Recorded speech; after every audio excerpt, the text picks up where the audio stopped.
Seu Valdir, a gente agradece a boa vontade, mas aqui trabalhamos com cálculo estrutural, não com achismo de oficina. Deixa que a tecnologia resolve. A risada que veio depois da frase foi o que mais doeu. Uma risada curta, afiada, que cortou o barulho do galpão e fez todo mundo parar o que estava fazendo. Eu senti o meu rosto esquentar, um calor que subia pelo pescoço. Não era raiva, era uma mistura de vergonha com tristeza. Vergonha por ele, o Dr. Fábio, um rapaz novo, cheio de estudo, mas vazio de mundo. E tristeza por ver meus companheiros de uma vida inteira, gente de mão grossa e cabelo branco, baixarem a cabeça como se a ofensa tivesse sido para todos eles. Na nossa frente, a turbina nova brilhava. Uma peça que custou mais dinheiro do que eu vou ver em toda a minha vida. Chegou da Alemanha, diziam. Era o futuro da usina, a promessa de que tudo ia ser mais rápido, mais forte, mais moderno. E o Dr. Fábio era o pai da criança. Com seu capacete branco, sem uma mancha de graxa e sua prancheta cheia de números e gráficos, ele era o retrato do progresso. Eu, com meu macacão azul desbotado e minhas mãos que já conhecem cada parafuso desta fábrica, eu era o retrato do passado. Um passado que ele fez questão de humilhar na frente de todo mundo. Eu só tinha tentado ajudar. Tinha visto uma coisinha de nada, um detalhe no jeito que a base de concreto tinha sido feita, e senti um arrepio. Um arrepio que 40 anos de experiência me ensinaram a respeitar. Mas para o jovem engenheiro, minha experiência não passava de achismo. Eu não respondi. Para quê? Apenas balancei a cabeça devagar, dei as costas para o brilho da máquina nova e voltei para a minha bancada. Tinha a impressão de que a tecnologia, sozinha, ainda ia ter muito o que aprender, e a lição costumava ser dura. Deixa eu me apresentar. Direito para vocês. Meu nome é Valdir, tenho 62 anos de idade e 40 deles foram passados dentro dos muros dessa usina aqui em Piracicaba. Entrei aqui um menino, mal sabia apertar um parafuso direito. Saí só para servir o exército e voltei. Criei meus filhos, paguei meus carnês e vi o mundo mudar daqui de dentro, do lado do barulho e do cheiro de óleo quente. Minha função no papel é mecânico de manutenção. Um nome simples, eu sei, mas para mim é mais que isso. Eu sou uma espécie de médico de máquinas. As pessoas passam por esse galpão e só escutam uma barulheira danada. Eu não. Eu escuto uma orquestra. Cada máquina tem uma voz, um jeito de trabalhar. Tem o zumbido fino e constante daquela que está feliz, trabalhando redonda. Tem o estalo seco daquela que está com folga numa engrenagem. Tem o gemido baixo de um rolamento que está pedindo graxa, coitado, trabalhando seco. Eu aprendi a fechar os olhos e saber só pelo som o que cada uma delas precisa. A gente aprende a sentir a febre do metal com as costas da mão, a sentir a vibração errada na sola da bota. É um conhecimento que não está em manual nenhum. Entra pela pele, pelo ouvido e fica guardado na alma. Eles gostam de rir das minhas gambiarras. É assim que a molecada chama. Mas o que eles não entendem é que cada gambiarra daquelas é uma solução nascida da necessidade.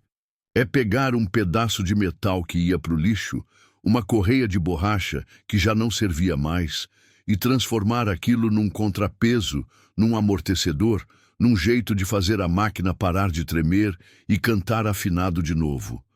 Para mim, isso não é remendo, é entender a física da coisa na prática, no instinto.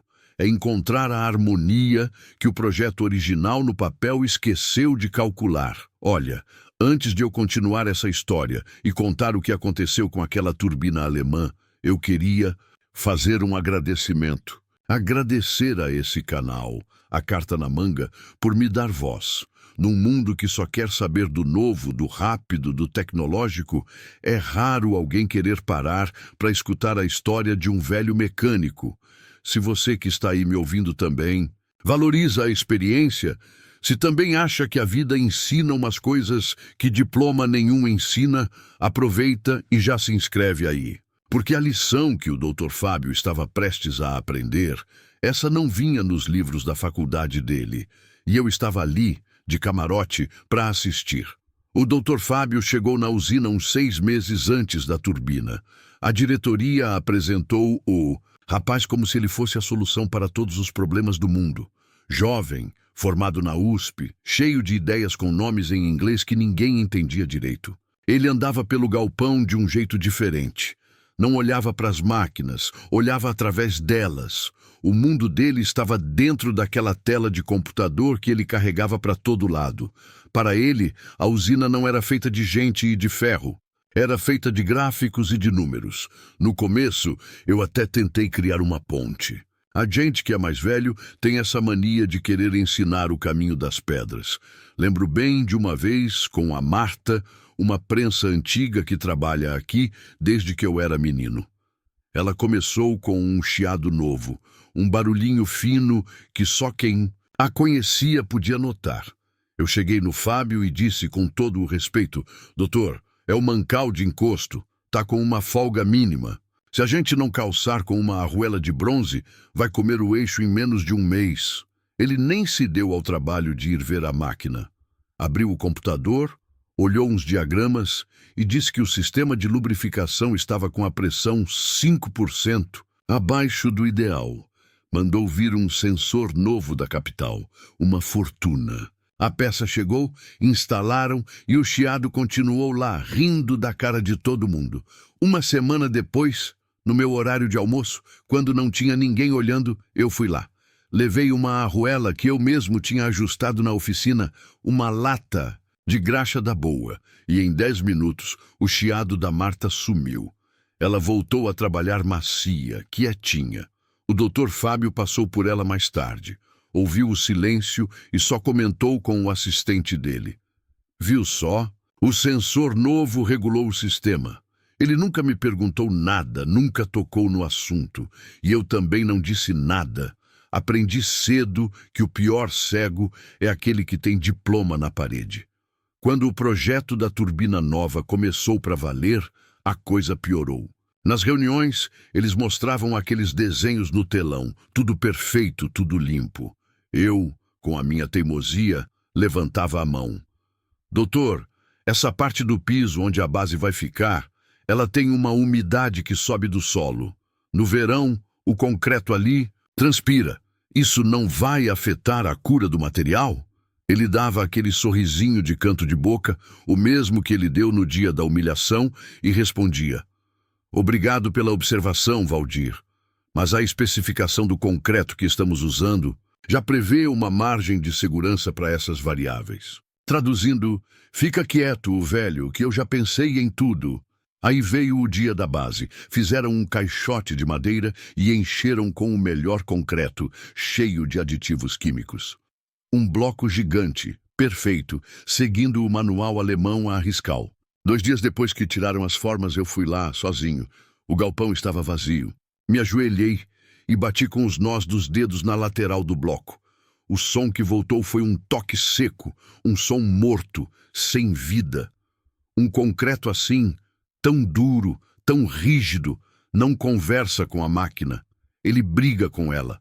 Máquinas antigas, de baixa rotação, até gostam dessa firmeza toda. Mas essas turbinas modernas são diferentes. O problema delas não é a vibração que sacode o chão, é um tremor de alta frequência, um zumbido que parece um enxame de marimbondo dentro do aço. Esse zumbido, se não tiver um jeito de ser absorvido, de se dissipar, vira um veneno. Ele vai caminhando pela estrutura, procurando um ponto fraco, e quando acha, ele quebra. Foi aí que eu tive a ideia. Juntei uns pedaços de correia de borracha e lona, daquelas bem grossas que a gente usava nos transportadores antigos. Peguei 2 chapas de aço no depósito de sucata. Fui até a sala dele e, com toda a paciência do mundo, expliquei. Doutor, se a gente colocar isso aqui entre a base da máquina e o concreto, Funciona como uma junta, um amortecedor. Essa borracha velha, já curada pelo tempo, vai matar essa vibração fina. A máquina vai trabalhar mais livre, mais feliz. Eu mostrei para ele o material, minhas mãos sujas de graxa e de poeira. Ele olhou para as minhas mãos, depois para a borracha gasta, e foi quando ele deu a risada.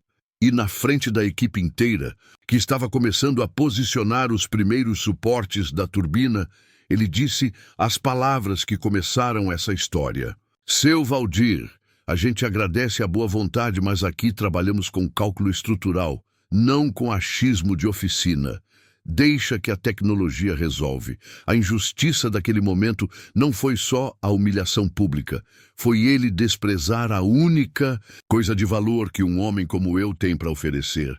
Não era uma gambiarra, era uma solução. Uma solução nascida de 40 anos ouvindo, sentindo e compreendendo a alma das máquinas. Depois daquele dia eu me afastei. Fiquei no meu canto só observando. Eles terminaram a montagem, ligaram os painéis, pintaram as faixas de segurança no chão. Tudo estava impecável, pronto para a grande inauguração. Mas eu olhava para aquela turbina reluzente e não conseguia ver progresso. Eu via um gigante poderoso deitado numa cama de pedra, prestes a ter um ataque do coração. E ninguém, além de mim, parecia estar escutando a sua agonia silenciosa. O dia do teste final amanheceu com cara de festa. A diretoria da matriz veio de São Paulo, o prefeito da cidade estava lá, tirando foto, apertando a mão de todo mundo. Era um evento. O Dr. Fábio, com uma camisa social impecável por baixo, do macacão novo, andava de um lado para o outro com sua prancheta eletrônica, explicando para os visitantes os detalhes técnicos que ninguém entendia, mas que todo mundo balançava a cabeça e dizia, impressionante. Eu não fui convidado. Para a festa, claro. Fiquei no meu canto perto da oficina, fingindo que estava limpando umas ferramentas, mas com o coração na boca e os ouvidos mais atentos do que nunca. Deram o comando para iniciar. A turbina começou a girar, devagar, com um zumbido baixo e poderoso. 20% da capacidade, tudo normal. 40%. O som ficou mais grave, mais forte. O chão continuava firme. 60%. Os diretores já sorriam, satisfeitos com o barulho de tanto dinheiro sendo bem gasto. Foi aí, nos 70%, que eu ouvi. Era um som novo, um assobio agudo que nasceu por dentro do zumbido principal, como uma nota desafinada numa música. Quase um gemido. Olhei para o chão e senti, mais com a alma do que com os pés, um formigamento leve subindo pela sola da bota. O Dr. Fábio continuava sorrindo, mostrando um gráfico na tela para o nosso diretor, que com certeza mostrava que todos os números estavam verdes, perfeitos. 80% da capacidade nominal. A voz dele soou confiante no sistema de som do galpão. A palavra mal tinha ecoado quando a usina inteira pareceu gritar. O som virou um estrondo ensurdecedor, um protesto de metal sendo castigado além do seu limite. Não era mais uma vibração, era um terremoto. O galpão inteiro tremia. Na minha bancada, as ferramentas começaram a dançar e uma chave inglesa pesada caiu no chão com um estrondo, mas ninguém ouviu. O pânico tomou conta do rosto das pessoas. O sorriso dos diretores congelou. E então, o pior aconteceu. No duto mais grosso, aquele que bombeava a água para esfriar o coração da máquina, uma linha escura apareceu na pintura cinza. Uma fissura. Primeiro, um chiado fino de vapor. Em segundos, o chiado virou um rasgo e um jato violento de água começou a esguichar com uma força brutal, batendo na parede do outro lado. O alarme contra enchentes disparou e uma luz vermelha começou a piscar, banhando a cena toda num tom de pesadelo. A água fervendo já se espalhava pelo chão, uma poça que crescia rápido e ameaçava chegar nos painéis elétricos principais. E o Dr. Fábio? Estava branco, paralisado. Ele olhava da turbina que se debatia como um animal ferido para a tela do seu aparelho e de volta para a turbina. Ele e sua equipe de rapazes inteligentes se amontoavam em volta dos seus computadores, apontando para números e curvas que não serviam para nada. A tecnologia deles, que deveria prever tudo, não conseguia enxergar a realidade que estava bem na sua frente. O projeto milionário estava a um passo de virar sucata inundada, e o gênio da USP não tinha a menor ideia do que fazer. O alarme berrava, a luz vermelha girava, e a água se espalhava pelo chão. No meio daquela confusão de gente correndo e gritando, eu fiquei parado por um instante, escutando, e por trás de todo o barulho do desespero, eu ouvia com clareza a única coisa que importava: o grito de dor da máquina. Era um chamado. E quando uma máquina te chama, um mecânico de verdade não pode se fazer de surdo. Não era mais uma questão de orgulho ferido ou de provar que eu estava certo. Era uma vida de metal ali, prestes a se perder. Dei um suspiro longo, larguei o pano que estava na minha mão e fui. Primeiro passei no meu armário de ferramentas. Num canto, enrolada num pano de estopa limpo, estava ela, a minha gambiarra. Aquele sanduíche de aço e borracha que tinha sido a piada do Dr. Fábio. Peguei a peça, que era pesada, e uma maleta com umas chaves grandes, e comecei a atravessar o galpão. Ninguém me disse para parar. Ninguém me barrou. Acho que a maioria nem me notou. Estavam todos olhando para os gráficos, para os diretores, para o desastre. Eu só olhava para a turbina. Eu não corri. Meus passos eram firmes, lentos, os mesmos passos que eu dou nesse chão há 40 anos. O chão tremia debaixo da minha bota, mas eu não. Cheguei na frente do monstro que se debatia. O calor que saía dele era um bafo de animal com febre. Passei direto pelo Dr. Fábio, que me olhou com os olhos arregalados, como se visse um fantasma. Não dei atenção. Me ajoelhei ao lado da base de concreto, o lugar onde toda a briga estava acontecendo. Com cuidado, como quem toca numa ferida, coloquei a palma da minha mão na carcaça de metal que vibrava e fechei os olhos. Ignorei a sirene, a água nos meus pés, a gritaria. Me concentrei só no que a minha mão sentia. A trepidação era um caos, mas no meio dela havia um ponto, um único lugar, onde o tremor era mais intenso, mais agudo. Era ali, o coração do problema. Como encontrar um nó numa corda no escuro, só pelo tato. Abri os olhos, vi o Zé, um mecânico da minha idade, do outro lado. Nossos olhos se cruzaram. Não precisei dizer uma palavra. Ele sabia.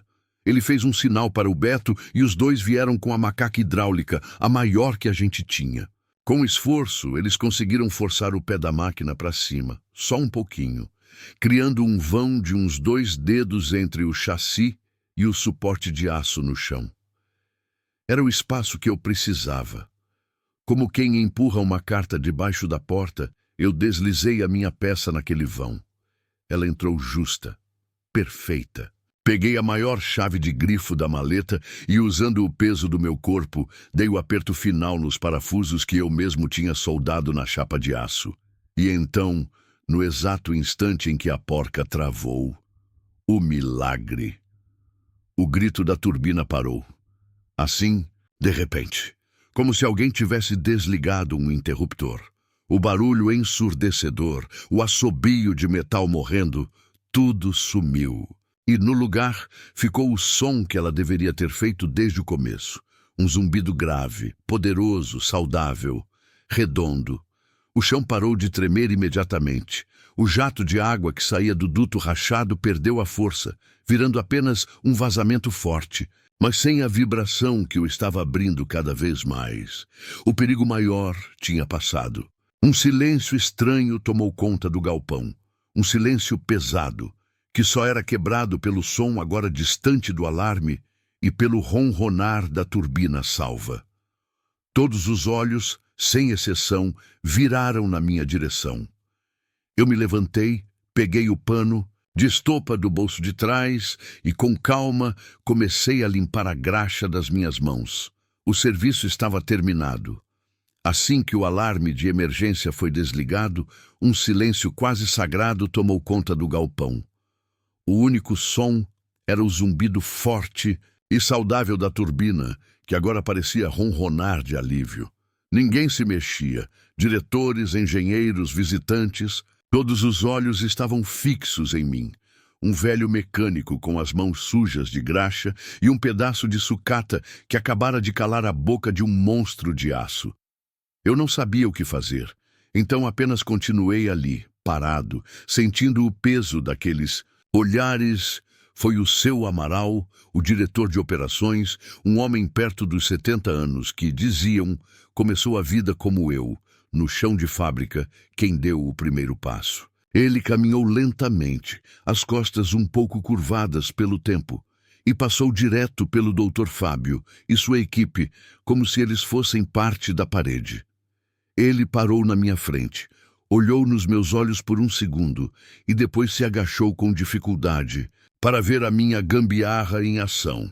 Ele não entendia de cálculo estrutural, mas entendia de trabalho. Ele tocou na chapa de aço, viu como a borracha absorvia o restinho do tremor e balançou a cabeça, confirmando algo para si mesmo. Quando se levantou, ele não falou comigo. Virou-se para o grupo de engravatados pálidos. A sua voz, embora cansada, soou mais alta e clara do que qualquer sirene. Senhores, ele começou, os manuais alemães são os melhores do mundo. Nossos computadores são de última geração.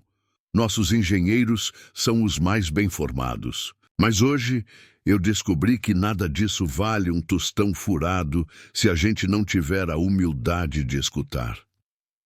Ele fez uma pausa e então apontou para mim. Este homem, seu Valdir, avisou. Ele ofereceu o conhecimento de uma vida inteira, e nós o ignoramos. E agora ele, com as próprias mãos, acabou de salvar nosso investimento milionário e, mais importante, a nossa reputação. Um silêncio. E então, lá do fundo, uma palma. Era o Zé. Depois outra. Do Beto. E, de repente, todos os meus companheiros, do chão de fábrica, os homens da graxa e do suor, começaram a aplaudir. O aplauso cresceu, contagiou a todos, e em segundos o galpão inteiro, até o prefeito e os diretores, batiam palmas para mim. Eu senti meu rosto ficar vermelho, sem graça. Apenas abaixei a cabeça, num gesto de agradecimento. Aquilo, para mim, já era tudo. Quando o barulho cessou, seu Amaral voltou sua atenção para o Dr. Fábio, que parecia ter encolhido uns 10 centímetros. A voz do diretor agora era baixa, mas cada palavra era como uma martelada. Doutor, um diploma te ensina a calcular o tamanho de uma ponte, mas não te ensina a sentir se ela vai cair. A partir de amanhã, o senhor vai deixar seu computador na sua sala. Seu novo local de trabalho é aqui, no chão da fábrica. O senhor será o assistente direto do seu Valdir pelos próximos 6 meses. Sua única função será carregar a caixa de ferramentas dele e aprender a calar a boca e a ouvir. O jovem engenheiro ficou branco como papel. Ele abriu a boca para falar, mas não saiu som algum. Apenas balançou a cabeça em concordância, derrotado. A humilhação dele não foi a minha vitória. A minha vitória foi o que aconteceu em seguida. Seu Amaral veio até mim, colocou uma mão pesada no meu ombro e disse baixo, para que só eu ouvisse: "Me desculpe, Valdir, e obrigado." Naquele instante, com o respeito dos meus chefes e o carinho dos meus amigos, eu me senti o homem mais rico do mundo. Hoje, passados alguns meses daquele dia de barulho e de silêncio, a vida na usina segue seu rumo. A turbina nova, que agora o pessoal do chão de fábrica chama carinhosamente de Valdirene, trabalha dia e noite sem um único gemido. O zumbido dela virou parte da paisagem, um som de força e de saúde. E o Dr. Fábio? Bom, o doutor agora é só Fábio. Ele ainda está comigo. Passa os dias ao meu lado, de macacão azul igual ao meu. No começo ele não falava nada, só observava. Agora ele pergunta. Pergunta muito. Outro dia, enquanto eu trocava o rolamento de um motor antigo, ele ficou segurando a lanterna para mim e, no final, perguntou com uma curiosidade genuína. Seu Valdir, por que o senhor limpou a peça nova com querosene e depois com ar, se ela já veio limpa da caixa? Eu expliquei que a gente nunca sabe a poeira que pega no caminho e que a limpeza é uma forma de respeito com a máquina. Ele ficou quieto, pensando. O rapaz está aprendendo a enxergar com as mãos. Olhando para ele, eu entendi uma coisa importante. O erro dele e de tantos outros jovens cheios de talento não foi estudar. O conhecimento dos livros é uma ferramenta abençoada, uma luz que clareia muita coisa. O perigo é quando a gente se apaixona tanto por essa luz que esquece que existe o tato, o cheiro, o som, a sabedoria que nasce do calo na mão.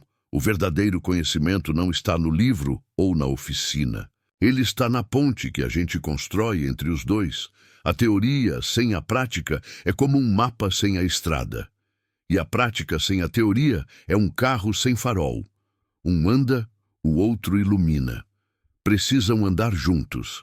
Aquele projeto milionário quase se perdeu não por uma falha de cálculo, mas por uma falha de humildade.